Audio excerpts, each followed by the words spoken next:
Hey there, Sandy here, and I'm a person that dabbles in a bit of gambling, as well as an artist myself. So I thought, why don't I combine these two vices into one omega vice? So basically the idea is that I'll use a random number generator to figure out the number of prompts I'll be using.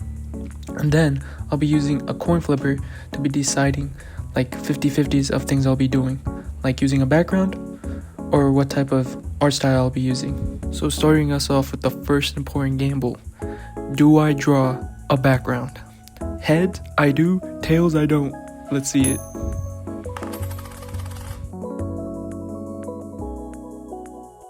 Well, that was disappointing. Anyways, now to determine the style. Heads, I'll use my painterly style. Tails, I'll be using my normal line art and cell shading style. Let's see it. Well, that's a disappointing 2 rolls. So let's see how many prompts I'll be using.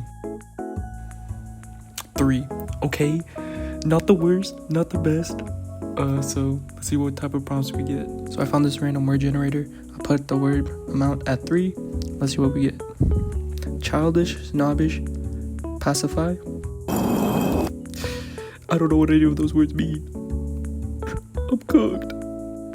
So before even starting the piece, I had to figure out a way to make these silly little prompts into an actual idea and a drawing.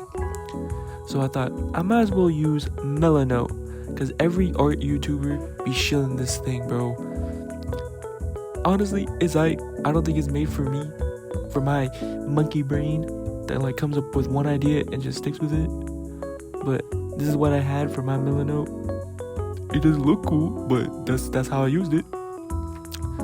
So I thought snobbish, tea, child, tea party. Think about it. And then pacify, somebody being calmed by tea, or just be calm. And also, another thing that I did with child is stuffed animal. So a stuffed animal tea party, where something needs to be pacified, was basically the idea I came up with. And at the time, I just started WUA, and you know how gacha games are. They just be having little girls and little kids. Don't know why, but they're there. So I thought I might as well use a character from WUA. And on my search for the optimal, the wording is about to be crazy with this, the most optimal little girl for this drawing.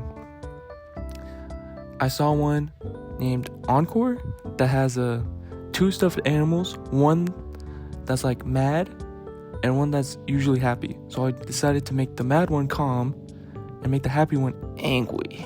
You know what I'm saying? So angry as in snobbish, you know what I mean? Like, this tea isn't for him type deal.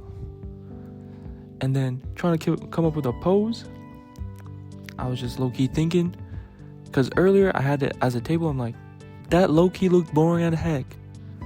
So I thought I might as well make it a little bit more dynamic and just have them falling from the sky. I don't know why, but I'm like, that looks cool as F. So getting more into the process, after I finished the rough sketch, I just went straight into line art, because I thought that's the best idea. That's usually how my flow goes until I like reach a part that needs more detail. So I just create a new layer and add more detail.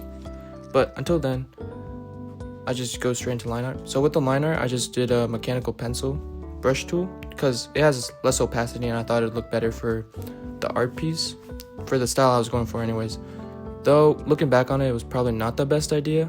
I also tried to go with a lighter color for the line art, because I also thought that would help with the art piece. But later on, I changed it into black. But other than that, there's not really much to talk about with the line art, even though this took the most amount of time, because I don't do that well with like a good sketch into line art. I just go into rough sketch, line art, fix up the line art as I go. You know what I'm saying? I don't really do too much crisp line art. But other than that, not really much happened in this part.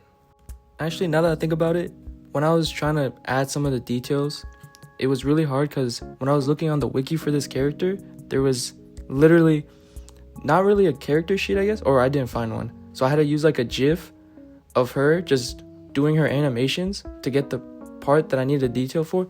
Bro, I won't lie, that was very frustrating. And now that's all. Okay, now let me flip a coin and see if I do random colors or I pick out my own colors. Let's freaking go! So not having to do any of this random generating color palette silliness, I just did the normal, put in the flats, add my details / gradients. That's all I did. But I did do a teensy weensy little mistake. I switched up the colors of the two sheeps. I made the happy one the pacified one, and I made the snobbish one the mad one on accident, cause I'm what people call a silly Billy, and also low-key forgot, cause you may or may not believe this. It took a long while for me to finish this drawing, cause I had so much anxiety trying to do the background that I didn't even want to do the drawing. So this drawing took freaking forever. Okay, I'm pretty sure I did 3 different drawings in the span of trying to make this one. But yeah, teensy weensy little bit of silly billiness. And another thing, when I said painterly style, you know how I said I took 3 pieces before this? I kind of figured out a way that I wanted to do this by watching, or how I want to do the rendering of it, by watching a YouTube video by Ori Days, where he talks about the 3 main shading rendering styles that Japanese artists use. So I did that instead of, what I showed as an example. You know what I mean? Oopsies. And that's the finished drawing. It looks alright, but the goal for it didn't really stick the landing, but it's not the worst thing, you know what I mean? And I got to experiment with a new technique that I saw on YouTube that I've been using for a while now, and I really like it. And yeah, that's the end of the video. If you guys liked the video, like the video. If you didn't, don't like the video, yeah. Well, peace. See you guys in the next one.